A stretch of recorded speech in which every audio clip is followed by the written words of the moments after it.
Hello, everybody. My name is Lee Williams, and welcome to the fourth of our four-part series for parents of college-bound autistic students.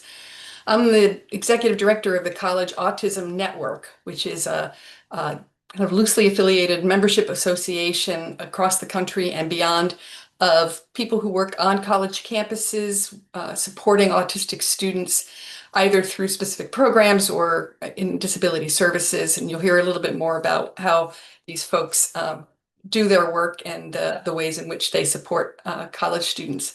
Um, the impetus for this series came about from many conversations and meetings with professionals who work in or oversee autism support programs or services on campus. And that's a group that really knows the value of well-informed parents when it comes to making important decisions about college. Uh, as a bit of context, some colleges and universities, around 200 of them, have programs, academic, social, residential programs that are specifically for autistic and similarly neurodivergent students, and we call those autism support programs. Many more colleges and universities provide these supports not through a specific program, but as part of the services they offer through their Access or Disability Services Office. So the transition from high school to college is one of the biggest challenges that a student and a family faces. And our first three webinars discussed topics critical to a student's experience on campus: housing, mental health services, and career supports. Tonight, we're shifting gears a bit to talk about transition programs specifically built to extend the runway from high school to college to give a student her or his best chance at success once they're on campus. Our panelists are very familiar with this model and have kindly offered to share their wisdom as part of this series. I want to give my co-host a chance to introduce himself and tell you a little bit about his experience, and then we will turn to our panelists. Matt Gunter? Yes. Hi, Lee. Happy to be here again tonight. This has been a really fun experience over the course of the summer, very informative. My name is Matt Gunter, and I'm actually the parent of a rising sophomore at the University of Arkansas named Peter. He has some support from the ASP program down there, and I'm happy to report he had a really successful and happy first year. We take him back in about a week and a half and to start his sophomore year down there. And, we had a great experience. I think we learned a lot through Peter's college search process. And then it's really been great to see him flourish in his first year. He really had a lot of growth in his freshman year at Arkansas. Through that whole process of looking for schools and, talking to Peter about supports that he needed, et cetera, we felt like we learned a lot. I started a small YouTube channel called Inclusive Academia to try to give families like ours more of a behind the scenes look of some of the autism support programs and some of the great programs like you're going to hear from tonight, covering, topics related to college readiness and some of the skills needed to be successful in college. I also partnered with Lee and the College Autism Network, and we conducted a survey, which ultimately turned into a guide and a workbook for families to discuss college readiness topics and try to get everybody on the same page as students are preparing and considering their alternatives after high school. So, Great. Thanks, Matt. I'm going to ask our panelists to introduce themselves, and then we'll start off with some questions that Matt and I have for them. And this is a very informal and conversational opportunity here. So if you in the audience have any questions that are specific to something that you've heard from somebody or have more general questions, you can just drop those right in the Q&A box, and then Matt and I will convey those to the group. So let me start with Ron. You're up in my left-hand corner. So if you could maybe tell us a little bit about yourself and about Thames at Mitchell. Thank you for having me, and really appreciate being here and having these conversations. My name is Ron Samuel, and I'm the director of Thames at Mitchell College. And our program has been on Mitchell College campus since 2006. And our goal and our drive in our program is to work with students who are college able, but not quite college ready. I like that extending your runway metaphor because that's really what we do. Students can earn credit and non-credit courses over a course of a year and extend that even into uh, plus years, like 2 or 3 years, depending on their readiness and how they're doing. We focus primarily on, building transition and independent skills around living on campus. Students live in a resident hall on campus. They are immersed into the college experience of Mitchell College, and our focuses are getting a student to transition and find their independence, find their who they are and who they want to be on campus. More importantly, we also work on executive functioning around academics and independence. We also work on social skills like finding the people you want to socialize with, finding clubs, finding their place on campus that really adds value to who they are and what they're looking for. So, Great. Thanks, Ron. Let's go to Sarah, David, in my upper right corner. Hi everyone, good evening. I'm really excited to be here tonight. So my name is Sarah David and I'm the director of the Path Transition program. I work for Read Autism Services, which is a nonprofit organization that provides a variety of services to individuals with autism. My particular program is in partnership with Felician University. So we are based on the college campus. We just finished our first summer program and I had 5 students. We're starting our first full year this fall semester, and definitely excited to start working with the students. It's a 2-year program. Our students are not taking college level courses, but we do have a licensed curriculum that focuses on independent living skills, social skills, relationship building, and employment skills. And we also, as part of that, hope to connect the students with life on college campus. So for students who might not be ready for those academic courses, having a chance to experience college and build independence is really what my program is about. Wonderful. Thank you, Sarah. Amy, dialing in from her car. Hi, everyone. I'm Amy Radoshansky, the president of College Living Experience.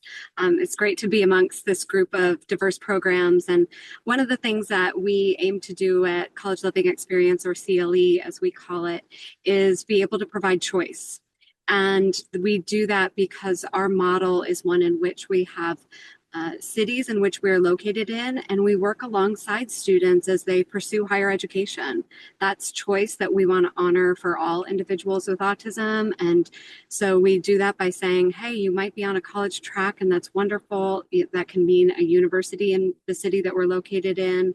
It can mean a community college, a technical school, because higher education can look different for everyone based on the long-term goals that someone has. And we want to make sure that we're matching what that experience looks like, just because everyone in higher ed can take a twisting turn on their degree path. A lot of 19 and 20-year-olds don't quite know what they want to do yet, and we're trying to honor that by providing a lot of choice in our hubs. So our centers provide support in academics, executive functioning, advising surrounding their long-term career path and how they might, what kind of opportunities they need to pursue in higher ed to get there.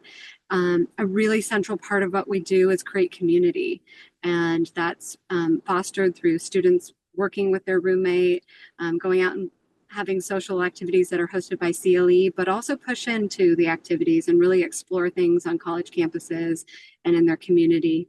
And then independent living skills is a big part of what we do. For students who are going into a dorm setting, they might not have the opportunity to flex learning some of those independent living skills yet.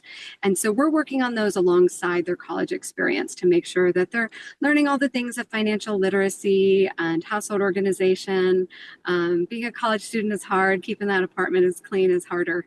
And so we're working with students in their living setting to help support them so that they have that strong foundation of independent living skills and adulting, so that once they leave higher ed and are pursuing their career, they can be, maintaining that adult living that they've built at CLE. Thanks, Amy. And then we have the one and only Jake Weld from Mansfield Hall. Thanks so much. So great to see everybody. My name is Jake Weld. I'm the Chief Strategy Officer with Mansfield Hall. Mansfield Hall is located in Burlington, Vermont, Madison, Wisconsin, and Eugene, Oregon. And we also provide a study abroad experience outside of London, England. But Mansfield Hall is the super dorm. We are a fully supportive college experience, college living community. So our students live with us. They attend any one of the local colleges or universities. So students can be a student at the University of Oregon or the University of Vermont or the University of Wisconsin, or they can pursue classes at the community college, or each of those towns also offers a small private liberal arts opportunity as well. But students who are with Mansfield Hall are both college students, but are also part of a comprehensive, supportive, centralized service delivery model residential community. So this is really the super dorm. And so all of that added and embedded academic, social, independent living, executive functioning support is built right into the hall, and then students go to any one of the local colleges. And students use Mansfield Hall in all kinds of different ways.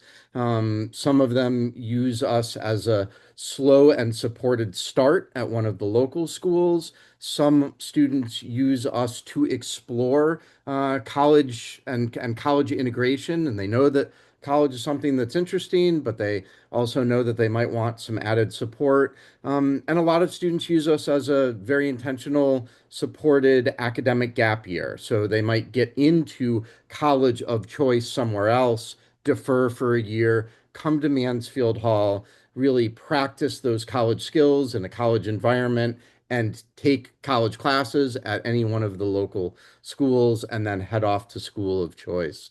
So there are a lot of different ways that students can use the community of Mansfield Hall to really support that opportunity to learn how to be a college student while they're in the midst of being a college student.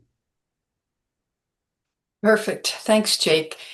So I hope what's clear here is we work to find 4 individuals who represent a diversity of program type, because transition programs, unlike at the first year of college where there's a certain consistency across 3,000 or 4,000 institutions, transition programs are come in all shapes and sizes, all colors and flavors. And so we really wanted this hour together to present different models and hopefully for families that are watching this to get a better sense of how to assess those different models and the rightness of fit.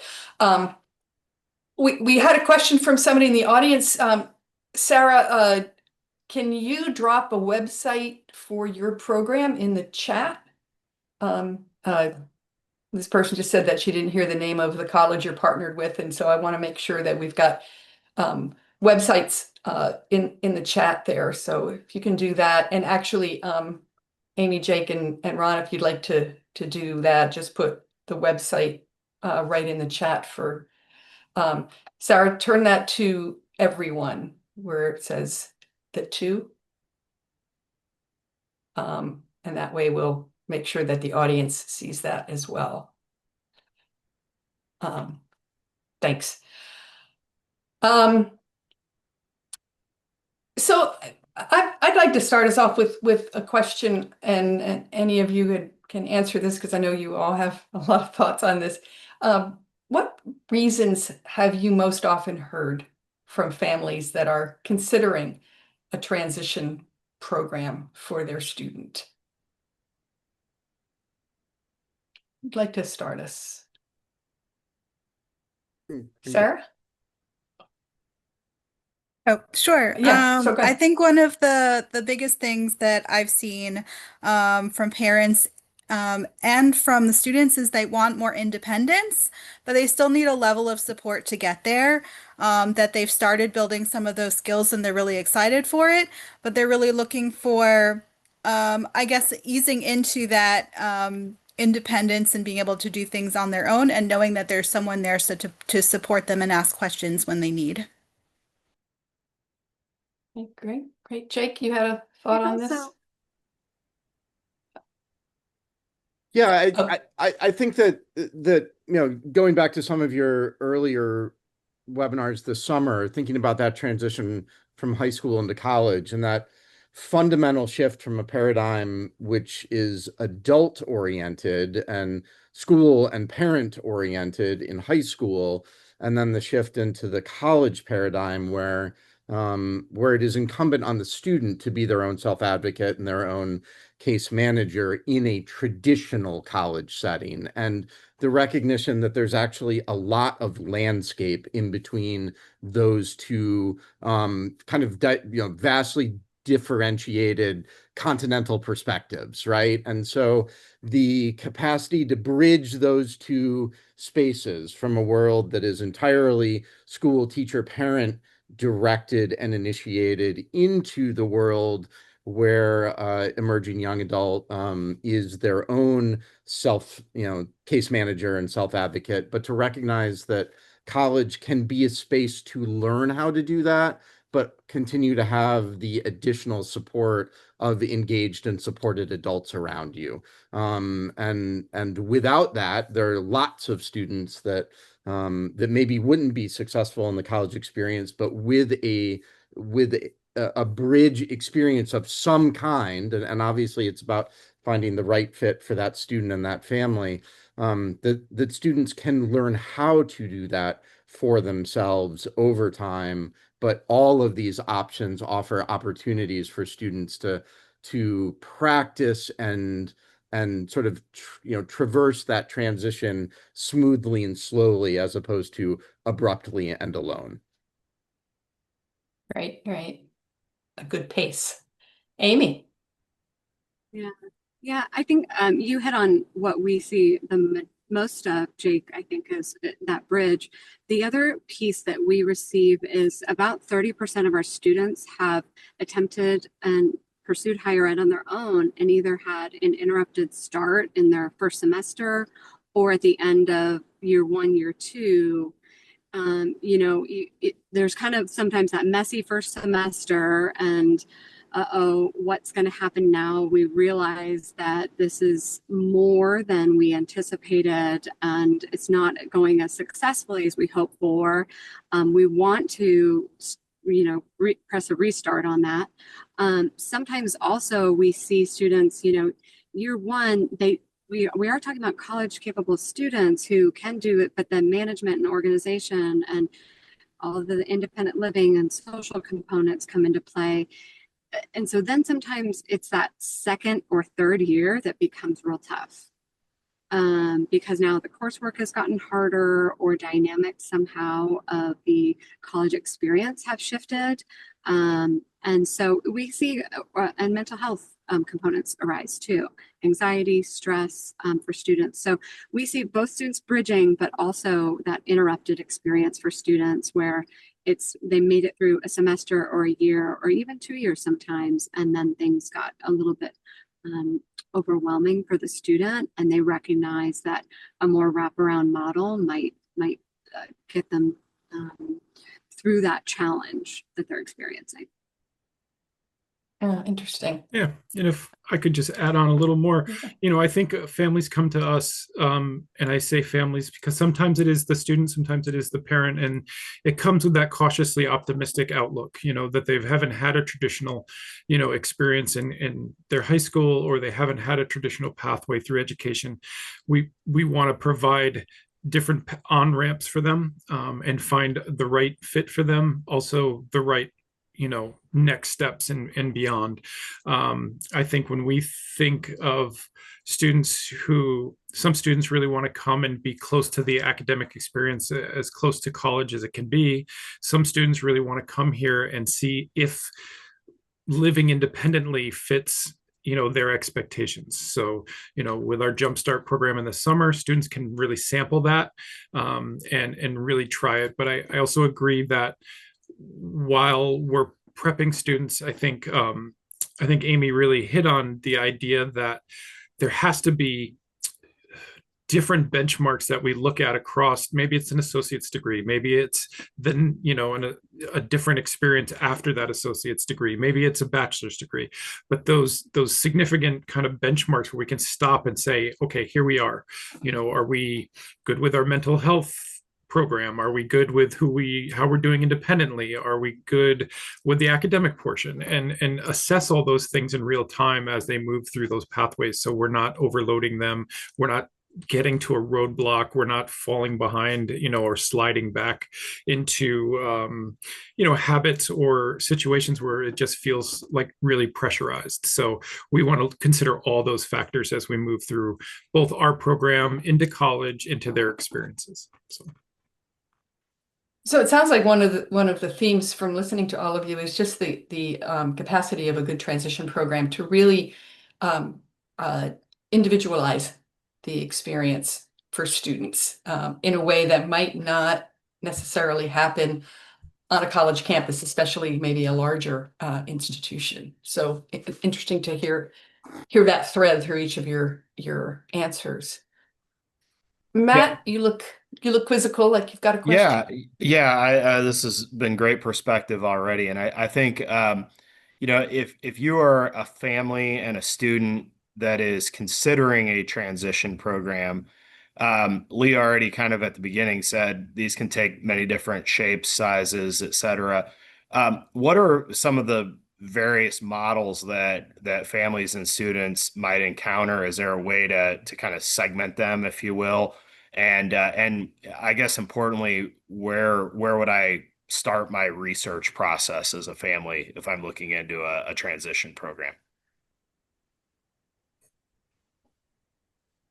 Great question. Well, I would say always start with the College Autism Network website that has a lot of information about the autism support programs.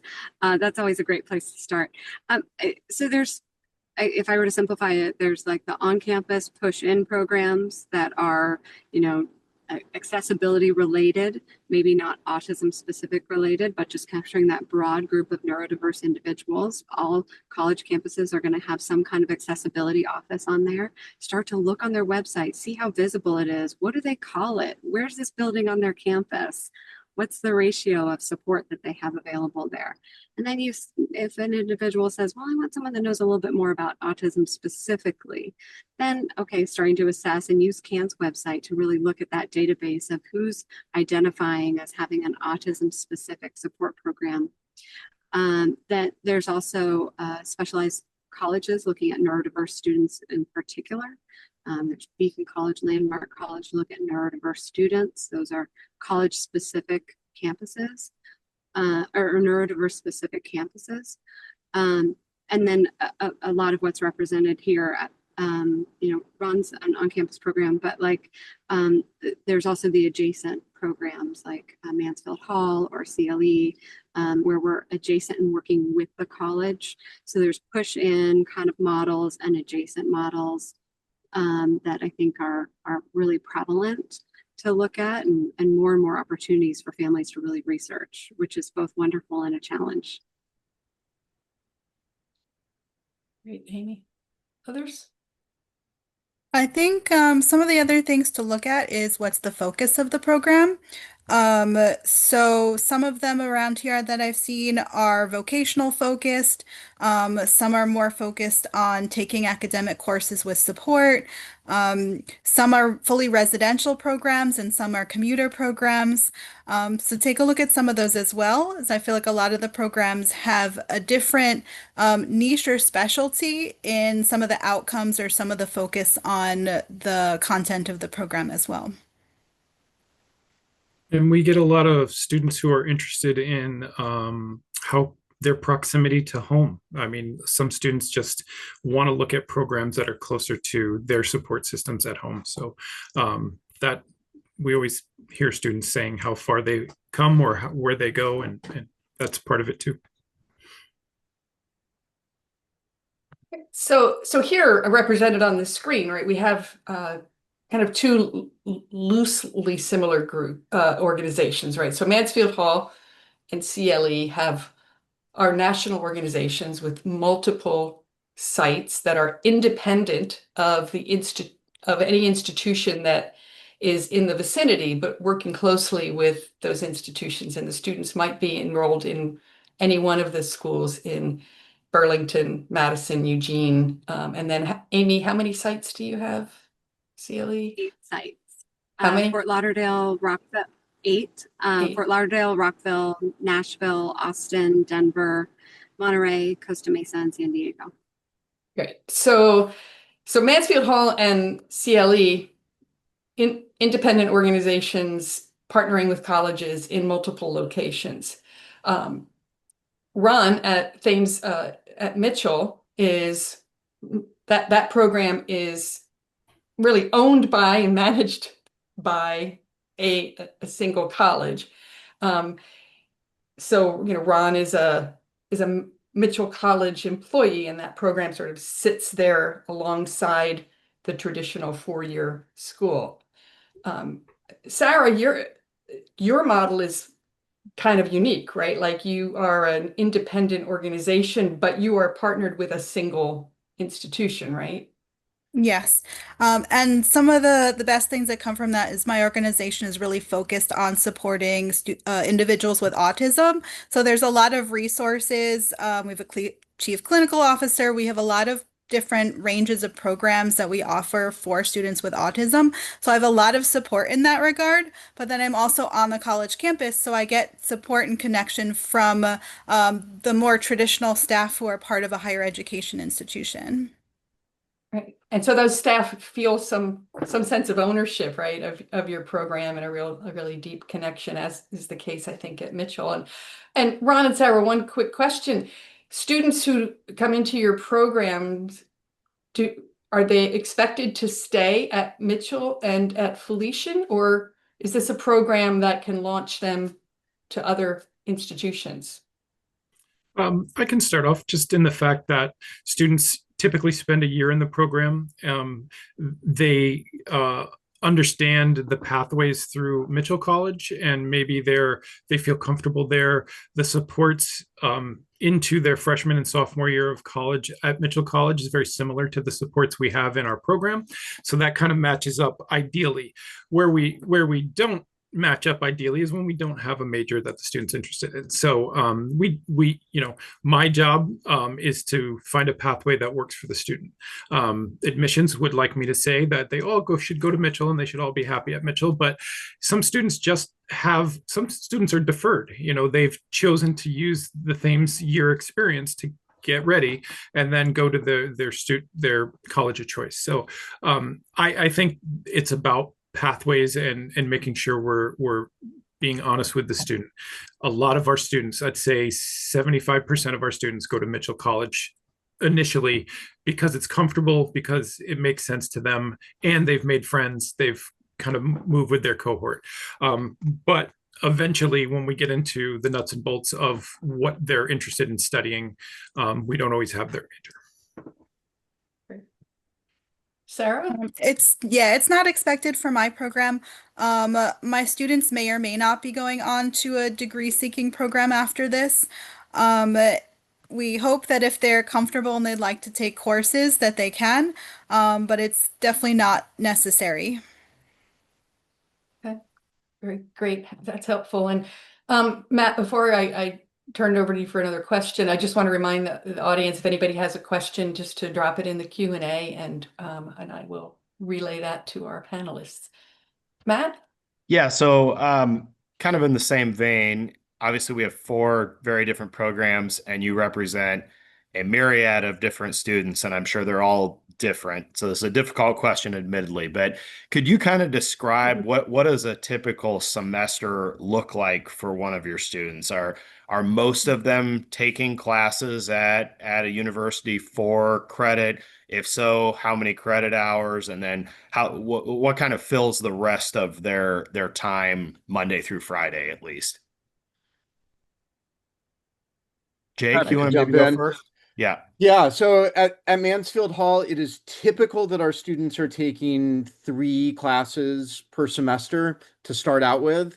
That tends for our students to be a an opportunity to be academically engaged and to really be moving forward and to have enough challenge in the system to need to build real skills in order to meet it, but not so much challenge in the system that we don't have the available bandwidth to be working in the rest of the domains that we're paying attention to. So this integrated holistic approach of not only academics and executive functioning, but also social engagement and independent living skills and community service and giving back, and really knowing, seeing and knowing oneself as somebody who has something valuable to offer the world and being connected in the larger community and having opportunities to do that. So for our students, a typical semester to start with would be 3 classes in the fall, maybe 3 or 4 classes in the spring term, as they are ramping up to an even more sort of traditional full-time enrollment model. The rest of the time, we are working in those other domains of social engagement and independent living and being connected to the larger community in some different ways. So that's how Mansfield Hall does it. And the classes that they're taking at any one of the local colleges are 4 credit classes. They're not auditing. They're not taking a segmented or differentiated curriculum. They are pulling classes out of the exact same course catalog as every other student at the University of Vermont or the University of Oregon or Edgewood College or wherever they are. And we are fortunate that almost all of the schools we partner with offer non-matriculated enrollment. So students do not have to formally apply to and be accepted at one of the local colleges in order to take credits that they can either transfer in later or transfer out if they're using us as that gap year. And lots of students are fully matriculated, but starting part-time with us. So a lot of different ways to work it. Great. Others? I'll go. So I like the way Jake built that, is looking at that first year student. And so just building on that, for CLE students who are attending a 4-year university, they're going to be taking that full course load. But a lot of our students, many of our students elect to start at the community college level. All of our cities have a really strong community college. It's a great way to take a lesser number of courses on that first semester and see how that goes as a jumping off point, build confidence and having college knowledge, how this whole system works. And then maybe it's the opportunity to really look at, okay, the benchmarking Ron spoke about surrounding working towards an AA degree first. It's a really economical way for families to pursue higher education as well. So if a student starts at community college, we would say 2 courses. I think of independent living as a whole nother course. That's like a course number 3. Socialization might be 4 and 5 because it's hard. It takes a lot of effort for many of our students. Some students jump right in and are ready to start building their community and dating and doing all the things. But many of them, that feels like a whole other course. What we know is that students who are going to college and having to self-select how they spend their time end up with too much big chunks of time that become really hard to manage. We're talking about students, many of whom have gone from going to school from 8 to 2, and that's regimented and routine, and then they have structured activities. Now we're talking about classes 3 days a week, 2 hours at a time, and then you've got a 4-hour break before something else goes. So we're trying to fill those gaps and building in a little bit more structure there. Every student gets a schedule where they can see where their anchors are of classes, and then CLE scheduled appointments that we intersperse to give them a little bit more structure than the traditional college student, and like anchor them to some consistency there. So that means throughout the day, also on the weekends. Weekends can be a real challenge for college students. So we provide some structure to those weekend schedules as well. Interesting. Ron, Sarah? Yeah, a lot. So we kind of think of our model as a kind of 5-course schedule. Those 5 courses include usually a math and writing course that are typical freshman credited courses. There's also an executive functioning non-credit class that deals with study skills, executive functioning, time management. There's also a social seminar, which works on the social side, built on the CASEL standards, where students talk about how they see themselves, how they independently kind of generate ways to find their friends, find clubs, find, using kind of some structure at first and then kind of letting go. We create partnerships with within the community, including community service options for students to get out and do something a little more structured. Our students can join any club, any thing on campus that's happening, any trip, any event, any athletic game. They can do all those things on campus. So there's a lot of variety in terms of what they can do. The 5th class, so writing, math, executive functioning, social seminar, are 4 classes. Then the 5th class is typically an elective for them where they can pick something that hits them right. We have a history of New London class where they do research on local history. We partnered with the aquarium, and there's a marine biology course where they go to the aquarium and understand what marine biology is all about. So really thinking about different options for students and different ways that they can interact on campus. When they're not in classes and doing their scheduled classes, they have advisor meetings with their academic advisor, and they also have a social advisor. So we make goals for them, and maybe they're really good at talking to their roommate, but not really great at finding a club or finding their people on campus. So that might be a goal that we create for them. But the executive functioning class and the social seminar work in that way. They go to the class, they learn the concepts, then they individualize those concepts as they need them with their individual advisor in those areas. So.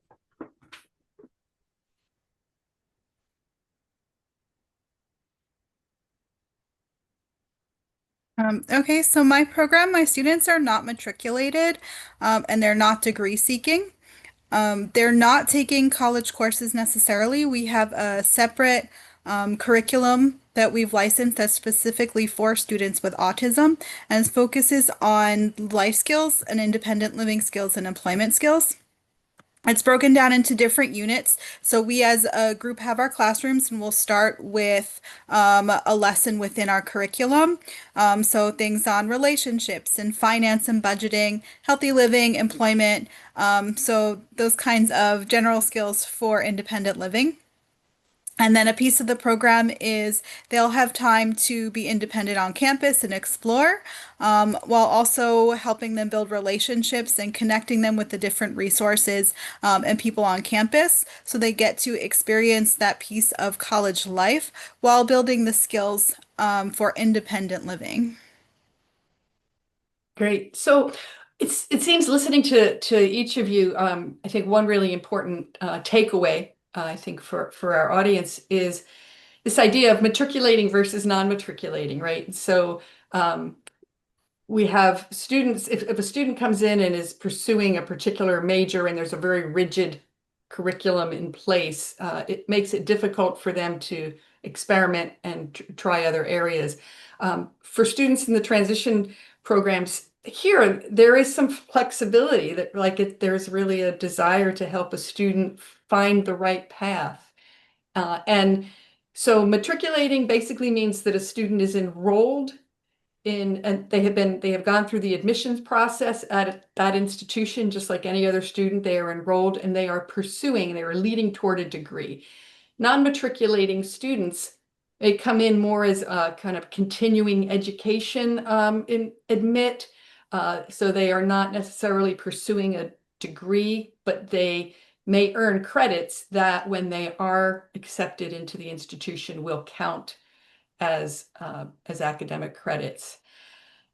So kind of an interesting and important distinction for families to make as they are looking at transition programs. I wonder if each of you could talk a little bit about when you're considering a student for enrollment or admission to your program, what are some of the key factors that you consider? What questions do you ask of the student and the family? What are some red flags that make you really concerned about the likelihood of success? Who'd like to start? I can start. So some of the things that I look for are basic safety skills. A lot of the students coming in have been had one-on-one aids or other intense support throughout their education. So things I say up front is, we're not a one-to-one program. Our students need to be able to have those basic safety skills so that if they're walking around campus, they know not to walk away with a stranger or to give away their money, some of those kinds of things. And able to learn new environments. So with support, we start helping them navigate the campus, but eventually we want them to be able to learn to move around on their own. One of the things I look for in the interviews when I work with the students is, are the parents answering all the questions? Because a piece of what I want to know is I want to hear from the student, right? They're the ones who are going to be in the program. They're the ones who I want to be able to support. I absolutely want parent involvement and to get the parents' perspective as well. But it's definitely really important to hear directly from the student what their hopes are, what they would like from college, to make sure that they're really motivated to come, and it's coming from them as well as coming from the parent. Yeah, and I'll just add on. We look at a lot of scores. We look at their, IEPs. We look at all these things that come in, and ultimately the interview says a lot to us about a student. So, our tagline for the college is radically possible, and I think giving the student the benefit of the doubt in terms of what is possible is more in line with my values. So I ask questions like, what's their motivation? And if they have good motivation to be consistent in going into their classes and following their schedule and looking for things down the road that interest them and they're invested in that, we've never done well with a student who is not invested. So, if students say, well, my parents are making me go, that is a red flag for me because they're not invested, they're not motivated. When a student tells me they're looking forward to a program in our realm of courses, I'm excited about that. If they can tell me remotely what they might be interested in doing in the future, that just shows me that there's some traction there, and that's beyond the data and the information that they send in their testing. So Ron said, and add that also just awareness of some of what their needs are, just that they're willing to accept that they might be an individual who learns uniquely, that they're an individual who may benefit from someone working alongside them, or coaching them in some capacity, because as people have pointed out during this call, there's this shift, right, where students are in have the autonomy of accessing supports and services and accommodations on campuses, and they will be the owner of that. So part of that is just awareness of what some of their needs are, and that's a really big part of it. A little thing, just to build upon the independent living thing, one of the things we always say is, has your child ever stayed the night alone. And an alarming number of students, and you understand why they haven't stayed alone, but it's a really good time in their sophomore, junior, senior year to build on the time that they spend alone in your home. If you're considering going out to on campus, off campus, transition program, college, but a really high number of students who are applicants to our program have not stayed the night outside of their parents' home or at home without their parents present. Letting them have that experience is a really big part of kind of skill building and seeing how they do. And it can also really decrease parent stress and worry of how will they do, because now they've seen a few times and opportunities. So I always say to parents, like, go take a one night vacation somewhere and see how it goes. Great advice. Jake? Mansfield Hall has really 5 core criteria for enrollment. Number 1 is nice, thoughtful, kind. We're working with great students and in a tight-knit centralized service delivery model of where community is kind of the first and last thing that's happening. So being nice is important, number 1. Number 2, our students are college capable with support, and that might mean college capable at the university level, or it might mean college capable with the desire for a community college. But in any sense, they are ready for a relatively independent sort of 2 to 6 hour window every day where they're going to have a pretty autonomous collegiate experience, where they're going to walk onto a college campus as a college student and be able to, comport themselves as a successful independent college student in that sort of 2, 3 to 6 hour window, maybe with some pre-processing and post-processing, but they're college capable. Our students are quirky, or at least quirky compatible. You certainly don't have to be quirky, don't have to self-identify as quirky to be happy at Mansfield Hall, but you got to be okay with other people being quirky. And this is a community where we are really committed to students being confident and comfortable being exactly who they are as they are engaged in this process of becoming who they will be. And so creating that safe and supportive space where being yourself is not just okay, but it's celebrated. They are socially motivated. They're socially curious. That does not mean that our students are always socially fluent. That is okay. That is the grist for the mill. That is where the good stuff happens. That is why an integrated residential living and learning community can provide so many real world opportunities for social growth and social development. But it starts with that desire to be in social connection and social community. And then the fifth and final piece is maybe the most important, and that's that our students are ready, willing, and able to work in a coaching model. We are a goal setting, progress monitoring, course correction, and feedback coaching model. And so all of the support, all of the skill building, all of the relationship building we're doing is around that coaching model. So those are the things that we are looking for in a student when we're looking at criteria for Mansfield Hall. All right, helpful and good criteria for really any program that's considering admitting students. Matt, you had a question, follow-up? Yeah, so this has really been great, very informative, and I know we looked into some of these programs when our son was researching. Ultimately, I think we decided he was ready to matriculate to a 4-year university. I do know that these programs can be costly at times, just given how comprehensive the services offered are and the fact that they're residential. I also believe you generally do a very good job of working with families. So can you maybe provide some advice to families to ways to potentially defray some of the cost of these programs? Do they qualify for vocational rehab, for example? So if any advice you can provide on the financial assistance front would be appreciated. Who'd like to start? I think we do.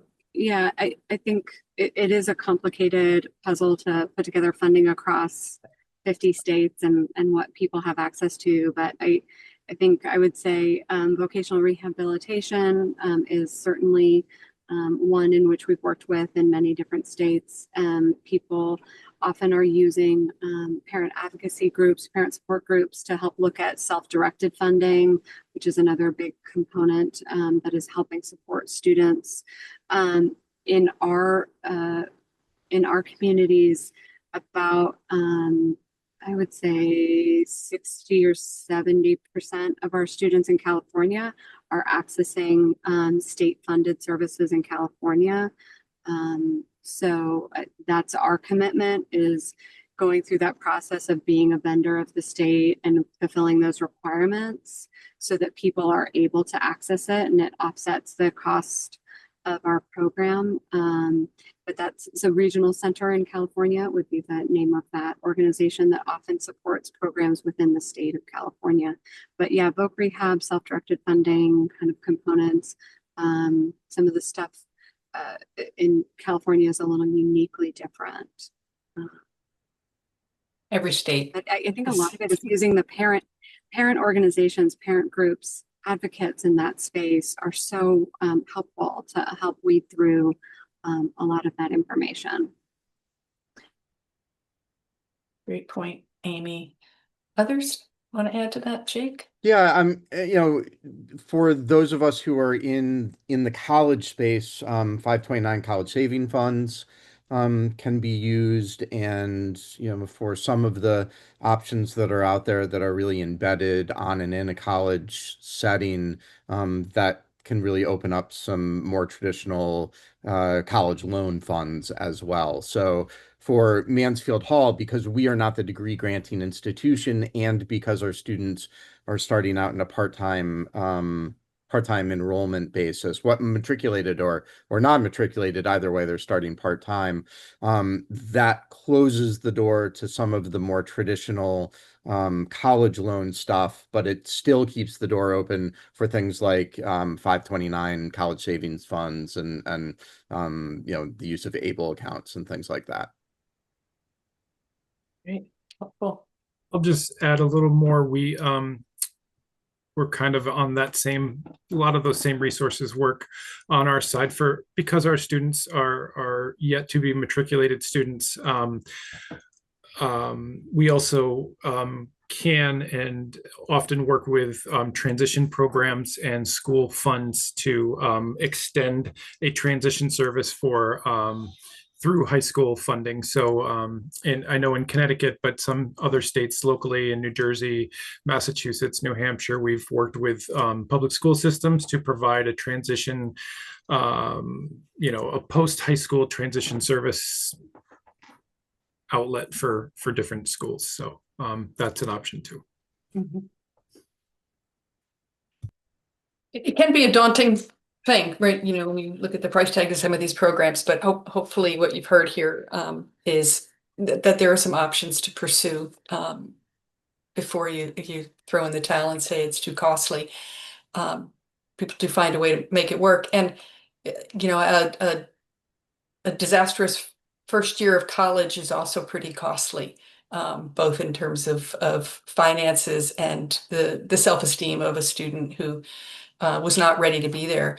And that brings me to what I think is probably our last question, and it's kind of a quick one, but I wonder if the four of you have a recommendation for, like, how would parents present this idea of a transition program to a student, maybe a student who's really eager to go to college like his or her peers are?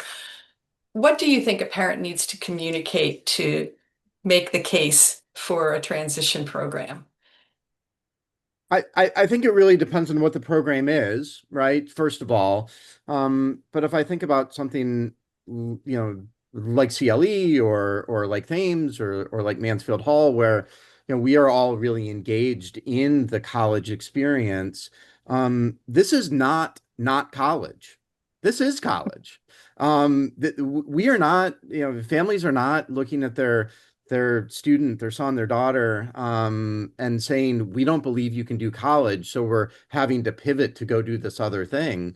It's actually the exact opposite. They're saying, we absolutely believe that you can do college, and we fully look forward to supporting and investing in that experience for you in all the ways that we can, because we do value your college capacity and we do want to support you being as successful as possible. And in looking at some of the elements that have helped you be really successful as a sophomore, junior, senior year in high school, now looking down the road into college, because we believe in your college capacity and because we believe in your ability to be engaged in college, we want to take some of those elements and also open up additional doors. But this conversation is not about college not happening. It is about college happening with all of the support to make it worthwhile and make it successful. And so yeah, I think that's an important framework to think about this. That's terrific, Jake. I would I like just, what Jake said. Just use that. that's pretty much it. And then go visit. Just go visit. Hey, Yeah. let's just stop. We're going to the college anyways. We're going to go check out the college. Let's stop by. It's like an extra club. It's an extra stop along the way. So yeah, it's a way to push into the college environment and all of that. Use what Jake said. Yeah, I 100% agree.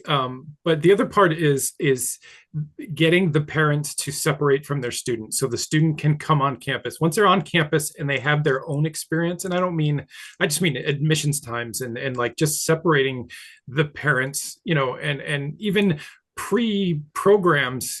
We've done a couple programs for parents to like let go in that junior senior year and start trusting them to be a little more independent and let them make some moves, because the fear of the parents also sometimes hinder the ability that is already there in the student to take that step. But sometimes the parents hold them back a little bit and say, oh, I'm not sure you're ready, or I don't know if you can handle that. And it's like, what are you afraid of, as parents? Yeah, and we know what they're afraid of, but we can also help them kind of separate a little bit, and that way the student can enjoy that independence and the parents can breathe a little bit and take a breath and see how it goes, and in a system that's really supportive, like all these programs here. It's great. It's great. Well, we are heading towards the top of the hour, and I want to mention a couple of things. Matt, do you want to talk a little bit about inclusive academia and the availability of videos to meet fine folks like this? Yeah. Thanks, Lee. It's a YouTube channel that I host with some of the folks who run programs like this. The goal is to give parents and students a bit of a behind the scenes look, almost like kind of an initial interview or discussion with the executive director of these programs, because as we touched on tonight, they can be so very different from one another, have different focuses. Some focus on academics, some are more social oriented, et cetera. So that's really the idea behind the YouTube channel. We also touch on more general, I would say, college readiness and college success type topics on the channel as well. So inclusive academia is the name of it. Yeah, and Brittany has dropped a link in the chat, and we'll follow up with an email to you with these links as well, and the evaluation that we would really appreciate you filling out. One of the things that we have done in partnership with Matt is create this handy workbook, College Readiness for Neurodivergent Students, and this came out of a checklist that was based on surveying our members about, like, well, what do you look for in a student? What worries you in a student? And in what our research tells us is that, and this came up, I think, tonight, that the number one predictor of success for neurodivergent students really is the motivation to be in college. And the willingness to accept help is sort of second on that list. And what our folks have said is, if you've got those two things, a lot of the other skills can be taught. but the student really has to be motivated.